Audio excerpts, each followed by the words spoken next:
All right, it's time for another video, guys, and today we're going to be talking what's good and what's bad when buying new golf clubs. Let's jump straight into it.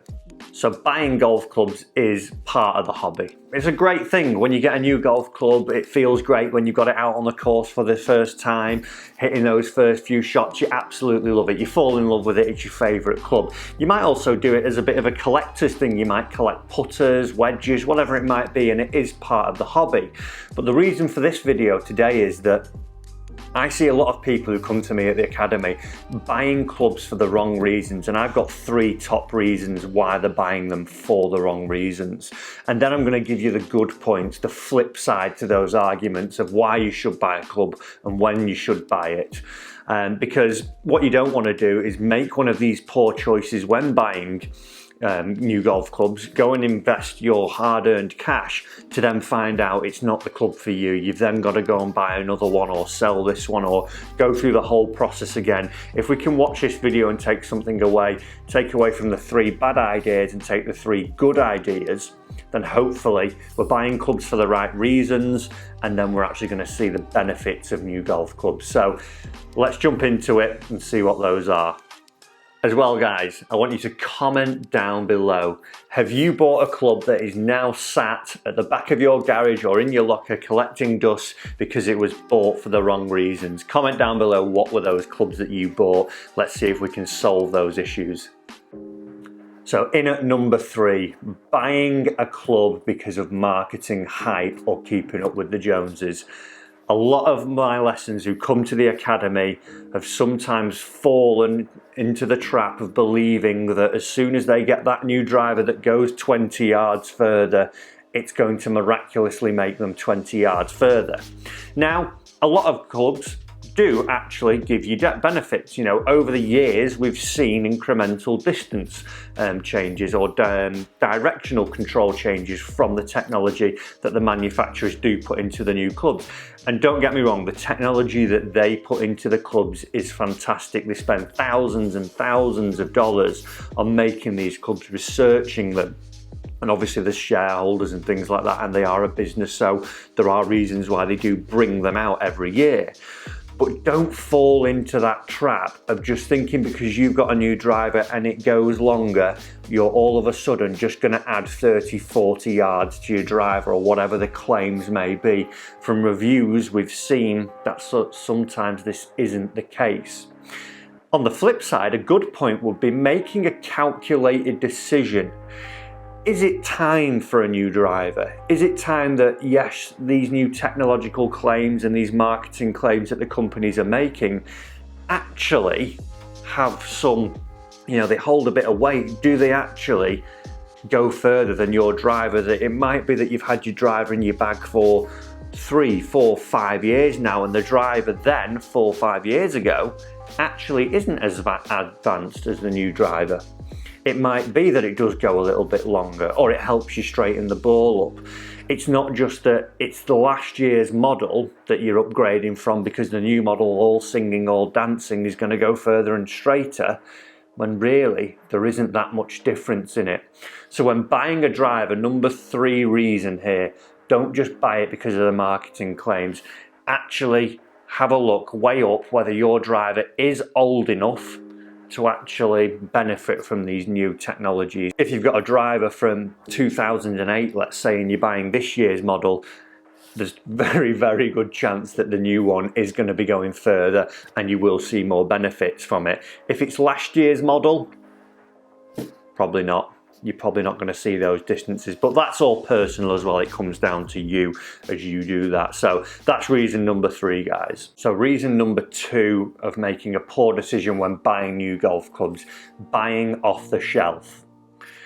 As you've probably heard in a lot of my other videos, I am an advocate of custom fitting. I think it's fantastic, and that what it opens up, the possibilities of you getting the right club are just endless.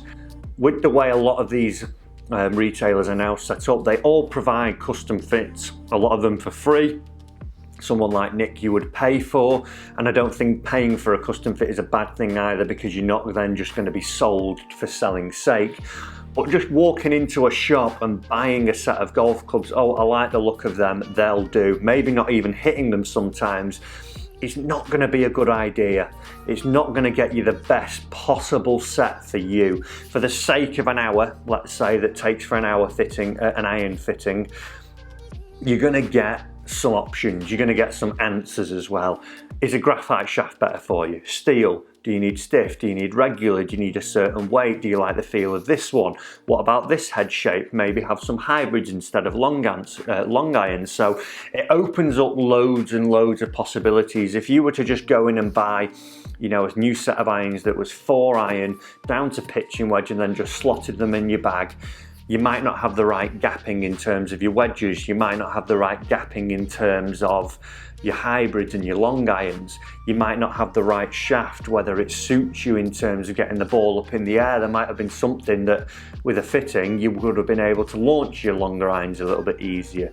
You might see a little bit more distance. So buying off the shelf for me is just not a great idea. If you can get something that works for you by spending a little bit of time with a fitter, you're going to make a good informed purchase and know that that set is right for you in the future.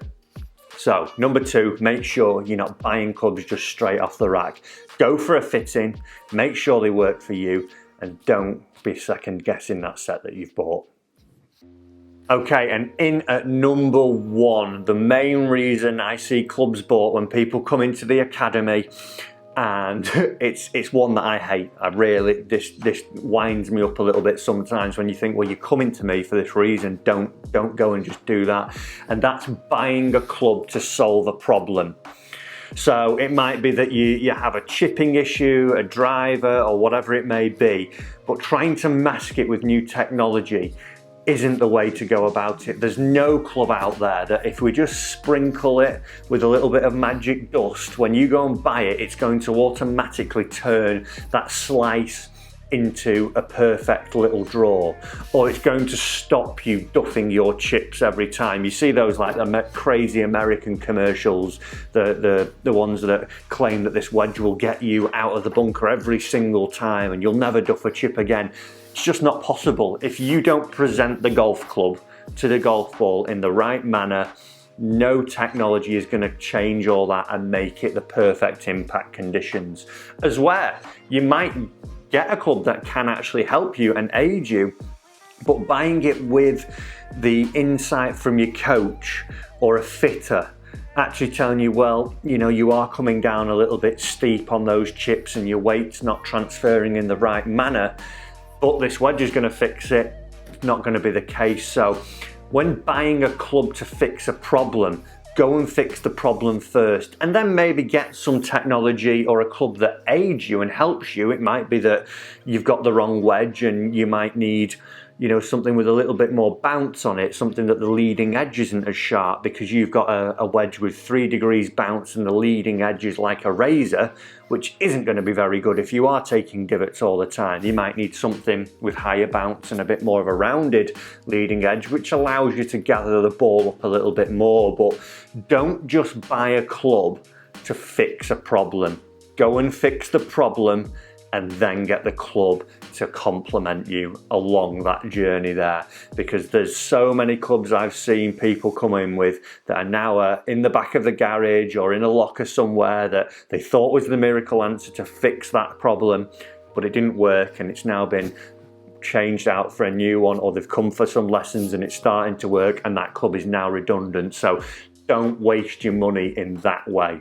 So guys, 3 reasons there for you to make good choices when buying golf clubs. Don't make the bad choices and just go and do those things that I see done so many times that results in wasted money and clubs not being used for the right reasons. Follow those 3 steps and make sure you're buying clubs for the right reason. And like I said at the start of the video, there's, you know, the joy of buying a new club. And if you want to buy a new club because you like a new club, you like the look of it, great. maybe get it fit. If you know it really suits you, do that. There is, you know, a lot of joy in having that nice new shiny golf club or set of irons, but make sure that they're working for you and they're the right set of for you, because the last thing is you don't want to be going shelling out another 500-600 quid or 300-400 quid on a new driver because it isn't the right thing for you. And like I say, the technology companies do make a lot of good stuff. Just weigh up whether it is an improvement on what you've got at the moment and go from there. Guys, I hope you've liked the video this week. If you have, do hit the subscribe button down below and turn on the bell notification and leave me a like as well. Also share it with a friend. Who's that friend who's always buying golf clubs but getting no better? Maybe they need this video.